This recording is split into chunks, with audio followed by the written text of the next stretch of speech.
It's Friday. I was talking to our producer earlier today. She's so great. She's amazing. She knows everything. She scours the internet for us. Like literally scours the internet. And it was Happy Friday.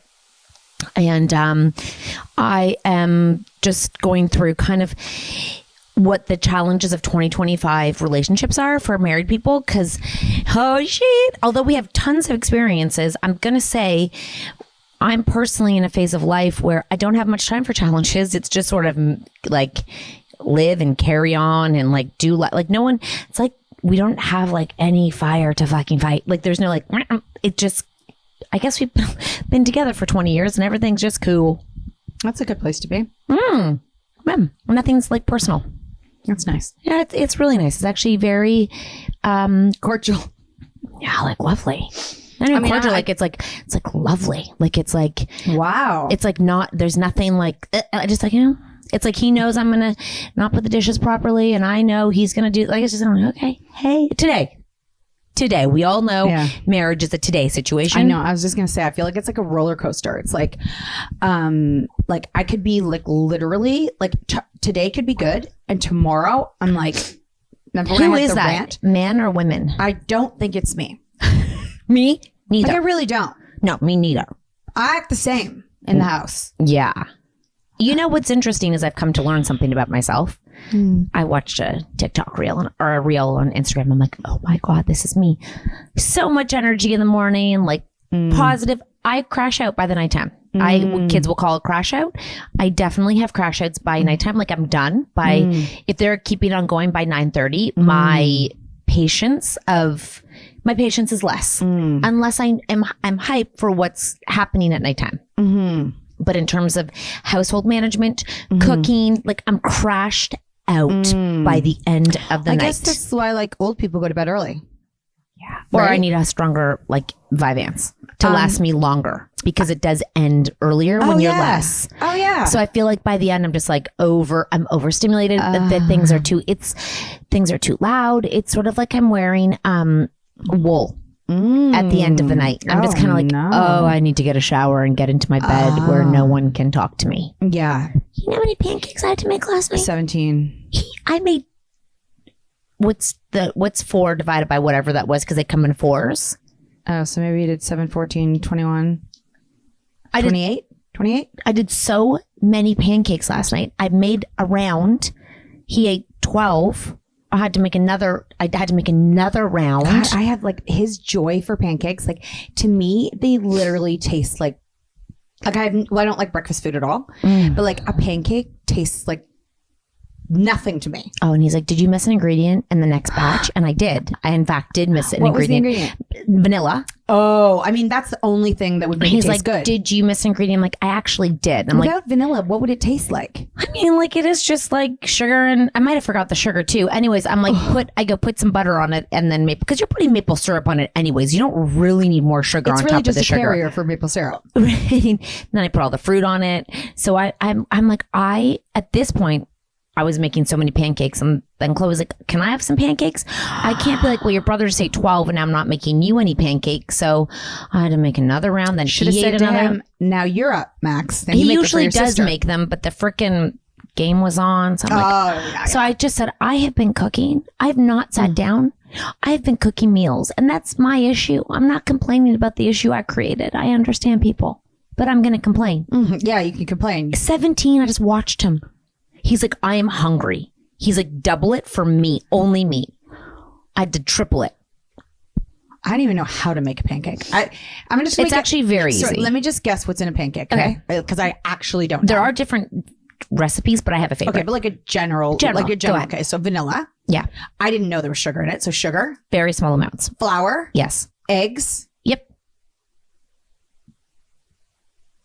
Milk. And some do baking powder, some do baking soda. And salt if you want to add salt, but I use salted butter. They say don't use salted butter. I use salted butter, and then I make my own What are twist the on ratios? Like depends how big you want to go. So if you want like a cup and a half, I try to go big. So sometimes it's like 1 cup, and I'm like, oh, that's not big enough. We need like the 2.5 cuppers. But then you have to raise everything else, right? Yeah. And then waffles, different. What's in a waffle that's different? Waffles go fluffier. It's less it's either, maybe it's baking soda in the waffle. I'm trying to rack my brain. And more milk and maybe double the eggs. Do you prefer a waffle or a pancake? Waffle. Me too. Oh, yeah. And I have a waffle maker that's also a pancake maker. So that's why I don't mind making pancakes so much, because I just go in a maker and then I shut it. Anyways, I was crashed out last night, and then we were watching the game, and he was so hyper in my face. Do you have a 13-year-old? Sorry, this is about relationships. I'm going to get back to that. I also Anyways, just I want to crashed say, out. my son told me, because he likes golf, and he said, I don't think he's like, you have too much energy for the game of golf. My son. My son told me that. That you do. Yeah. Oh, same with Max. I like- think if you have ADHD, you can't, like, not to be mean to ADHD people, but I just think golf would be like, unless there was no lineups, unless we didn't have to wait, unless we could drive the cart like in a zigzag formation, and if we didn't have to sit quiet and wait for everyone in the group to go quietly while you sit there and watch them swing and practice swing, I would want to murder. Plus, you only get one turn, like Per hole, and it takes hours. I want lots of turns. Because, like tennis, let's say, Yes. it's always your turn. I would hate to have to wait for turn. But imagine then waiting for someone on, you're like whispering while you're watching them like go in. That goes against everything. That's like that. Golf clubs are like private clubs, and we don't do that. I know. I said, if I went with my husband, he might murder me. Like he'd be like, because he'd be embarrassed that I was too loud. I'd get the wrong thing. They'd go on the side. The only way I could do it is if I was drinking, obviously. There's a lot of things I only want to do if I'm drinking. I told my son, he's like, everyone said I should try golf. I'm like, I don't know if golf is your thing right now. I said, we could do the one in Phoenix where it's a party and you can get loud and crazy. But I'm like, you and I and you two sitting quietly and watching. He can't even sit quiet in the car. Can you imagine him not being able to touch someone or make noise? He would die. It would Crush his soul. his spirit. Yeah. Golf would crush his spirit. You have to be a very unique person. That's why all those guys go, because they're lazy. Sorry. Tiger Woods, lazy man. My husband, I'm gonna tell him what a lazy sport you're doing today. You're gonna go golf for 9 hours? Lazy. I know. And if you golf cart, lazy. Walk and pull that there's thing. no other fun. Because it's like some golfers are like, you never use a golf cart. Like, there's no lazy woman sport. Golf. Yeah, but all of our friends don't go golfing. I'm gonna get in so much trouble. I've never golfed, so I can't call you lazy. But if you're on a golf cart, Wait, have you ever golfed? I've went once or twice. I'd rather shoot myself in the head. We should just golf once. We should go try. Oh God, it makes me want to think of the dentist. Oh, I'm not that turned off by it. Natalie, I've never done 18 holes. I'm gonna walk you through this. You quietly walk onto a golf course where it's, I'm sure, serene for many, and it smells like greens, grass, nature. And then you stand there and you watch one person go. Fun fact. 2 times ago, my son went. He loved it. And, he loves it. But they, 2 20-year-old something, because they have to join because there's only 2 and then used to be a foursome. They were drinking the whole time and talking about all the sex that they had in high school and all that stuff. And then the last time he went, it was a single guy. And after a couple holes, he's like, is it okay if I smoke weed? And then he smoked weed and golfed. And then he this is our kind of golf course. Skipped over a couple holes. And he's like, he just golfed when he wanted to, but he just casually walked around and smoked weed. Okay, so this is not alone. This is a public golf course. Yeah. Okay, so that's the one we can get into. Great. Communication breakdowns. These are the top problems of relationships in 2025 right now that we're going to dissect for all of you. Communication breakdowns. This is very interesting because stonewalling. Do you know what stonewalling is? Silent treatment? Withdrawing from conversations to avoid conflict, leading to unresolved issues. Silent treatment is in there, but I would say when they just are mad at you, but you don't know why. Stonewalling. I like that word. I'm going to use that.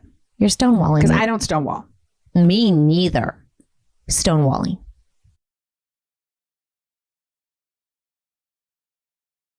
Criticism disguised as a joke? Criticism disguised as humor. Yeah. I think married people do that to each other all the time. I'd like to talk to a therapist and find out. It's a good way to like insult someone. And that I'm just joking. Yeah. But it's not a joke. You know, I know when I can do it. And when I have the right mood, I do exactly that. But if I do the humor at the wrong time, Screwed. It's a fight. But when I've got him in a really good mood, I do the humorous and I drop the insult, but I know he hears it for Is later. that your form of communication? Yeah. Yeah. So this is you. I do that. Yeah. You do that. Yes. Frequent jokes that undermine a partner's self-esteem. Uh-huh. I do that. Yeah. Okay. Yeah. Good really. self-awareness. That is great self-awareness, Natalie. Yeah. Because I'm like, if I don't want it to be a big conversation and I don't want it to be an argument. So when you're in a good mood, I'm going to go tell you the things that I've been thinking and I know you'll receive them and we don't have to fight about it. But you're going to drop it through humor. Oh, yeah. Okay. I'm trying to think if I do it.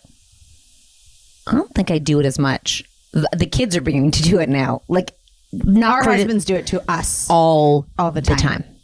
Especially around a big topic. Oh, yeah. Sex. It's not funny after 20 years. You know what I say? If you want the mountain to come, if you want it to come, get it? Then you should be positive, because if you're positive about something, people are more inclined to do it more. It's called behavioral. My brain is not working right. Why did behavior they modification? think that making jokes about sex is going to get them anywhere? Because to have a serious conversation about your feelings would be So basically what they're trying to say is, I want more sex and I can just say it like this, like as if we didn't in front know. of everybody. And also, you think we didn't know? Doy, you're a man. Doy. But I was sitting with a group of people recently. Thank you. And they were talking about sex quite openly. Oh. And the one was talking out loud about how it happens every Saturday and Sunday. Double weekends? Never during the week. A twofer. Never at night. Twofer. And during I know this like, person. I feel like I know this person. Not really. Okay. And during like no. Okay, that's a different one. That's also daytime. Yep. A morning. Only daytime. Yeah. Because the person was like, at bedtime, exactly like us, we just want to get into bed. Like, that's not the time that you want to go to gymnastics at bedtime. That's when you No want one to wants to work out at nighttime. No. So, but and then some of the people were talking about, it's just like so hard when the kids are always around, they might walk into the room. I'm like, that's the problem?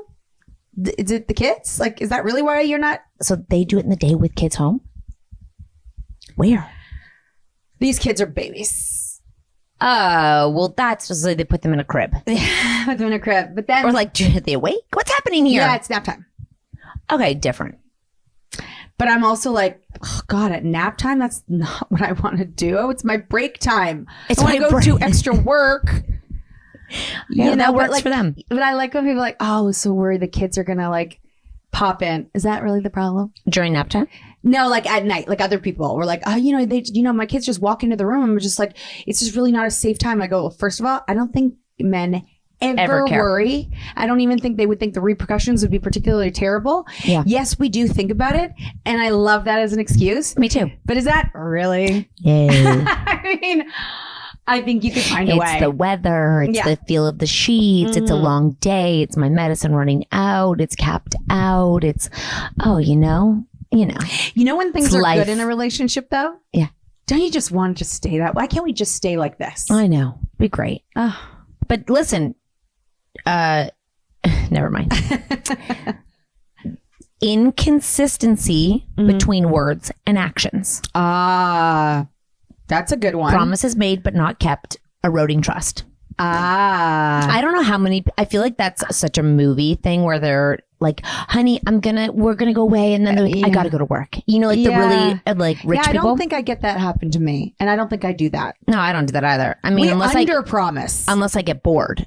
Like I'm like, I don't feel like going to do that anymore. I'm like, let's go do this, and I'm like, I don't feel. Yeah, we do it to our kids. Yeah, but like to our husbands, like nope. Like, no, listen, women, just so you know, under promise. Right. But I'm not, what am I promising?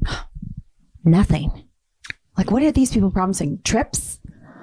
I think like, we're going to do this weekend. And then being like, actually, I have other plans. Like, I feel like busy people or maybe dating people. Yeah. Like people who have grand, like who really say, I'm going to do this and then just never get around to it. I don't like that. I don't like when someone, I just think they have great ideas and they're not executors. yeah, that's true. I'm sure no one has any bad intentions. They need an assistant to help execute the plan. Yeah. Because there are idea generators and then there's executors, and not everyone's that. Yeah. It also sucks that all plans cost money.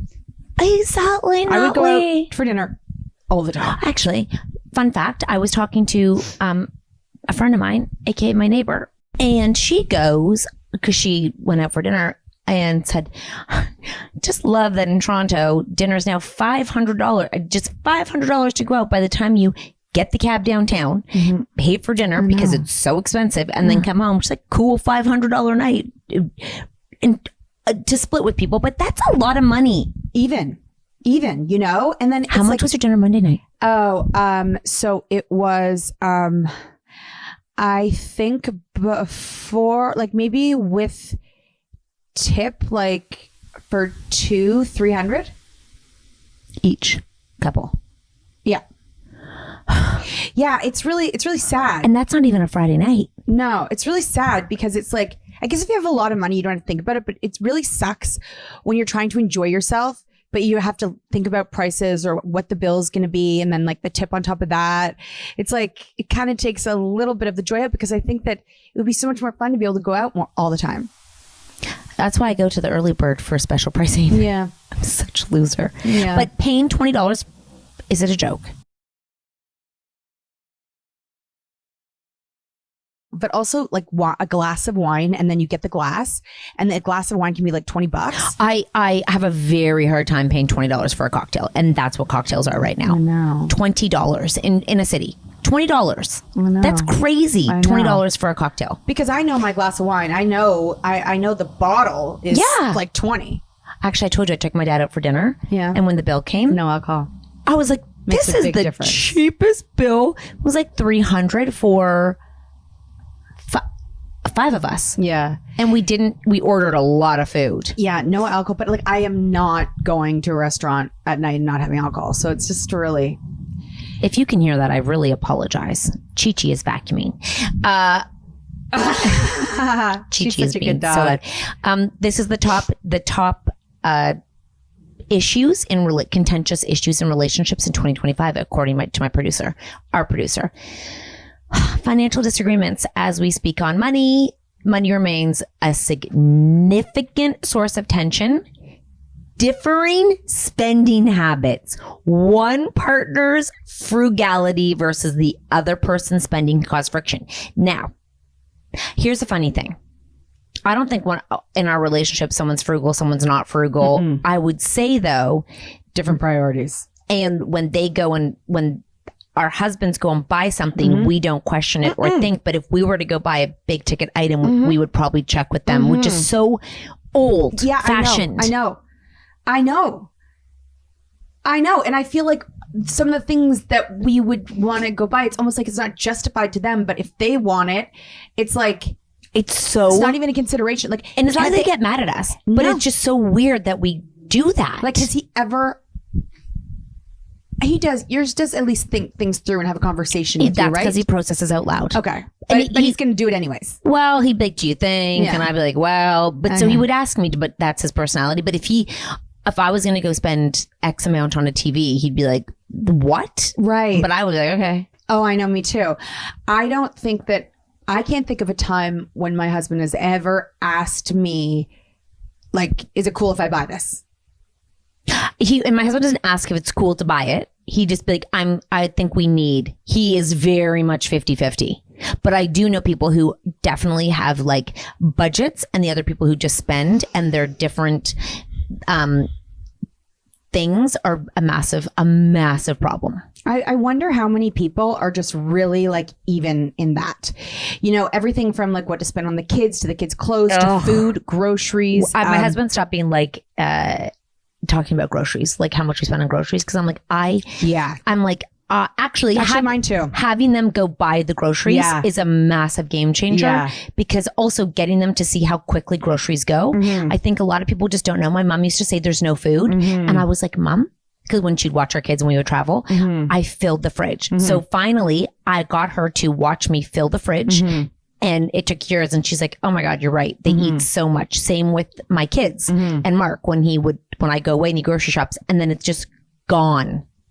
The only thing my husband tries to have an opinion on with the groceries is that he's always like, because he has to take someone to hockey near Costco. And he's always like, don't, like if he finds like a bag of like let's say a bag of chips or a bag of crackers that you can get at Costco in a big size. He's like, don't do that. He's always like, I'm going to Costco this week. So just like, don't buy apples. Don't like, I'm bringing it in bulk.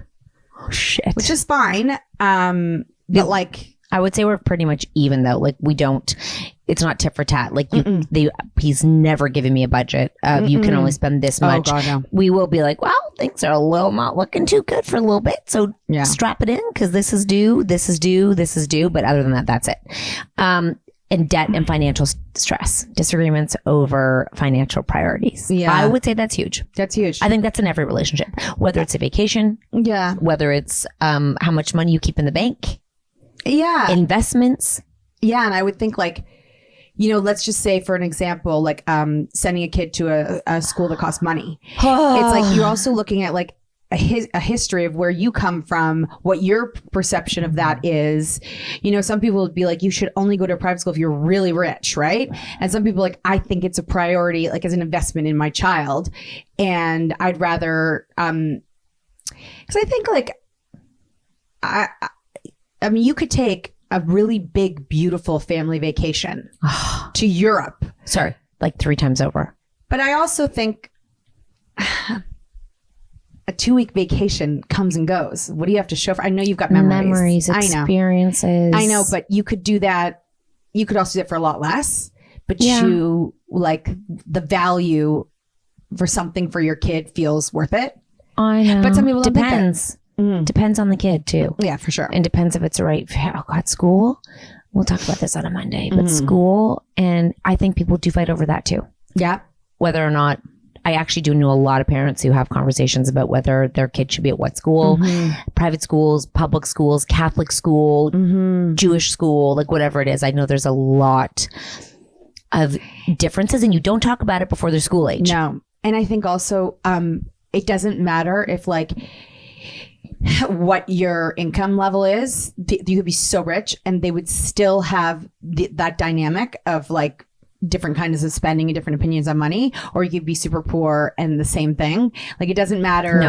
Like I don't like even people that have an abundance will still have different opinions on money. I'm going to skip this one because it's intimacy and sex. Obviously, that's always going to be a fight. We know that one. Like that's like just that's number one that everyone knows.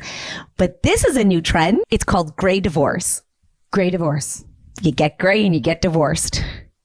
Oh, the kids I thought it was like gray, like right in the middle. Divorces among those over 50 are on the rise like crazy. Huh. And I'm wondering why is it on the rise? What's the stats there?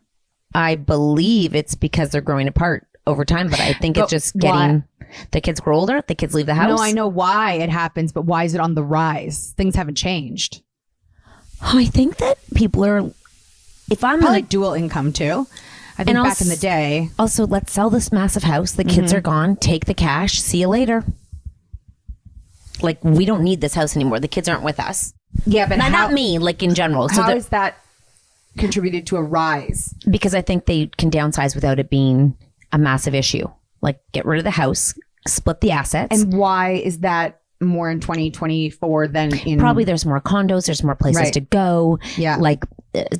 budget like smaller living is like trending in terms of like you need less, go live your life.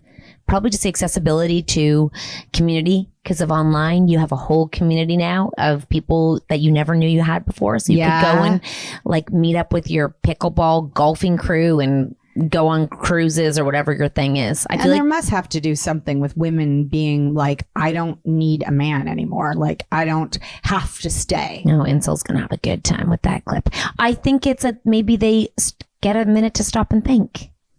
Like when you're raising kids, you can't think. No, I know. I get when it happens. And I'm just like, why is it more popular now? I think that we're actually allowed to be more self-reflective. Yeah. And we're not expected to take care of men in our lives anymore. Like it's not, you don't have to cook dinner for them when they come home.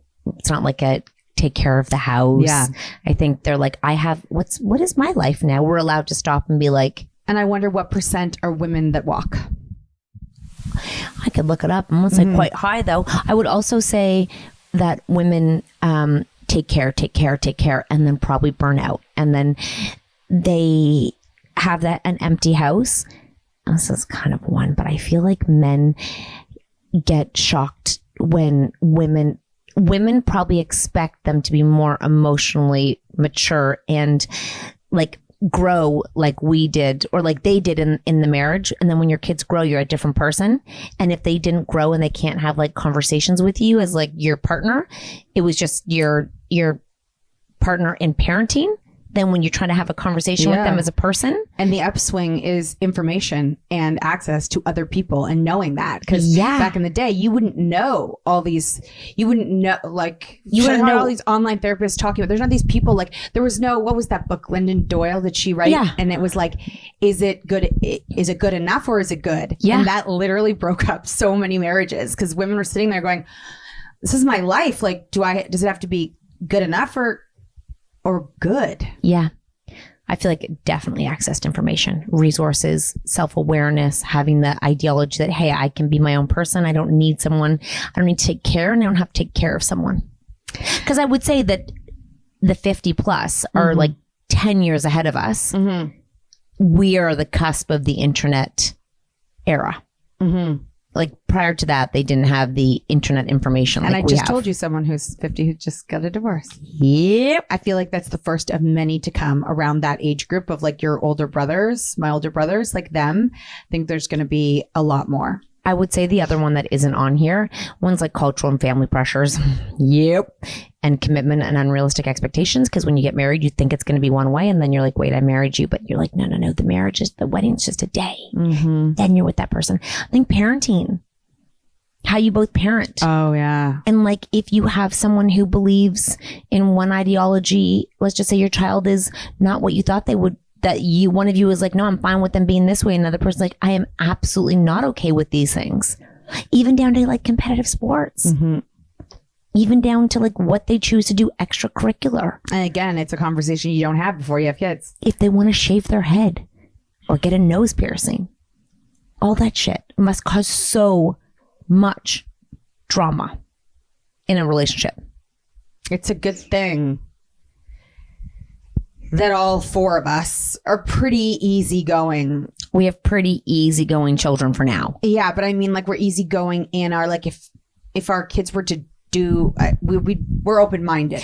I think the play comes into when your parents have your grandparents have a situation, and then you have to begin to buffer them. And you have to begin to be like, you can't say that. We need to put boundaries in around your children. I think there's so many layers. Like, I think you can be open-minded. And then when other outside things come in, how much are you willing to be like, that's not cool? Like, are you willing to stand up and say something? I know. I just had a situation where someone was saying that they were away with a friend, and they had their cousin there, and their cousin now identifies as a boy. And I was like, oh, how is that? Is the family like open? And they're like, oh, the grandmother like refuses. For the longest time would refuse. And during the struggle before he ended up saying, okay, I want to be a boy, he was really depressed and was in a really bad mental state. Then when he was able to actually come out with it, he was so much happier. But the family and the grandparents, and then there's another family that I know, and the same thing, and the grandparents do not talk to the family. Like, now imagine as a kid whose parents are doing that to your kid, you have to cut them off. But you're like, but I love but your wife is like, that person is not walking in here and disrespecting my kid like that. Yeah. And that one's like, it's not that big of a deal. Oh, yeah. And you're like, yes, it, you know what I mean? Yeah, that probably happens a lot. Even how, parents have an ideology of how you should parent your children, like grandparents, and they're always judging you. And you can imagine it can be like, if your parents walk in here, there's no more. That happens. And is that person willing to stand up to their parents and say, no more? I hear like, sometimes on the radio, they call with like issues and stuff. And it was and they were talking a lot about, and there's like, my cultural background is this, and my in-laws, like, all that. And like the in-law thing can be such a big, big problem. Massive. Especially if you're financially tied to them, or you work with them, or you rely on them for childcare, or they live with you, because a lot of multi-generational people live with you. And that would be so hard if like your parents were you had such a great relationship with your parents, and they like, you grew up and you had the best, and then you never saw the side of them that doesn't approve of the way you're parenting. And then you have to cut it off with your own parents because your parents never had to face that. I know. But when you actually watch them face it, you can't believe. No, I think relationships, when people are like, oh, the divorce rate, I'm like, I can't believe it's higher, to be honest with you, with all the levels that you have to deal with. I can't believe it's not higher. Yeah, it should be. Yeah. I can't believe it's not 1 in 9 and 10 get divorced, with all of the levels and like things that are bombarded at us.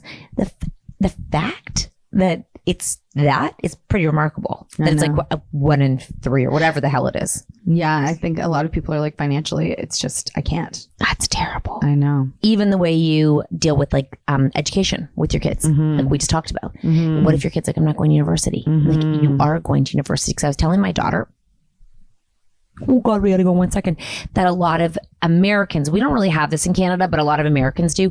Your alma mater. Your family goes to a university or a college, and you all go to that college university. And like, if you don't, it's sort of a diss. And we don't have that here. Like, correct me if I do, but my husband and I like I've also never heard like a Canadian person be like, I really want them to go to college where I went to college. Never. Like never. And so there's no fights over that. I've never heard someone be like, oh my gosh, I want my kid to go where I went. Like, and that's so weird. I wonder how many Americans fight over which, no, they're going to go to mine. No, they're going to go to mine. Because I feel like I hear that a lot. Like they went to, maybe they meet there. Yeah. Like maybe a lot of them meet in their school and they all want to go to the alma mater. The almond butter. You remember in The Blind Side, when they were trying to decide where their adoptive son was going to go to college, and the husband went to one and the wife went to the other. How'd they decide? They really wanted to leave it up to the boy to decide. Actually, someone we follow online went to one school. Yes. And they were so excited that their child chose that school too. Because it's like, we went to that school. It's such a thing. Yeah, we do not have that. Oh my gosh, we don't have that. That is a huge difference. Let us know if y'all fight about that. Yeah. I need to know how you decide who's going to what. And I understand if you had such a good experience there and you just want your kid to have, but like, if you really think about it, like, first of all, nobody cares. And also, I think they do though, because apparently there's a ton of like, I mean, like, other people don't care that your kid went to the same school. I think it's like alumni. Yeah. Because I remember my friend who's American. She's like, the alumni is so strong. Yeah. And then you become alumni and help the alumni when they graduate. Yeah. Like, so it's a cult? So it matters? She's like, alumni really matters. I'm like, what the hell does that mean? Aside from a cult, maybe a community. But she's like, the alumni, it matters. I'm like, she's like, so now, if you're an alumni on your resume, you're right. Like you're an alumni. Yeah. So if she sees that resume, they're like, oh, I know what kind of person that's my alumni. You help your alumni out. One of the schools that our kids go to is big on alumni. Do they give them jobs? Because that's what she was kind of insinuating, that if you go to certain colleges, the alumni help you when you graduate. You get to contact the alumni. Yeah. I'm like, well, who? And the alumni also gives money to the school. Yeah, and then they give you help. And they also pressure you. Is everyone an alumni? Yeah. Everybody. If you graduate from there, yeah. Yeah, she's like a very strong alumni. I'm like, what the fuck is an alumni? Mark and I have no alumni. Zero. I mean, zilch, zip. Oh, your husband has alumni? Yeah, he is, but there's never even like... He should start calling those alumni for our kid. Get on alumni at Villanova. Give us a freaking call. I never even heard him like... He had a great experience, but it was never like... Okay, when you get home, please do me a favor. Be like, do you have alumni? Well, I don't even know how you say it. Do you talk to your alumni? I also think that alumni that are active, so they donate and they give to time. They're the real alumni. Mark, I would not be a Villanova because my friend alumni. I don't think gives cash. She gives time. Ah, that's nice. And when you see the resume of alumni, it means like, oh that's my person. It's a whole world. It's like a sponsor. Yeah. We need an alumni. I know. Cat Nat alumni. Yeah. It's our necklace. It's Cat Nat Alumni. Okay, bye, y'all. Bye.